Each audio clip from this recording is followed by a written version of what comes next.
everyone, it's Kristen. I wanted to show you how you can upload your photos to the website and make sure they're not sideways.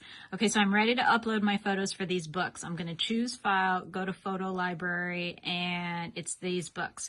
But if you see, it's 5.1 megabytes. So instead of clicking this and picking a different size, if I do that, that often turns my pictures sideways. So instead, what I want to do is cancel out of that. I want to cancel out of that, and then I'm going to go to my files here.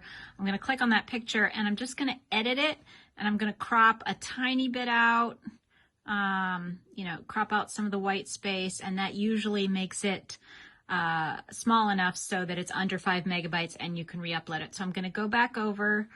I'm just going to get out real quick and go back in.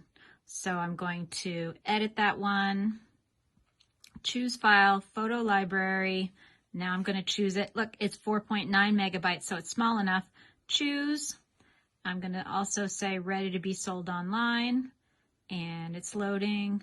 Bada bing, there we go.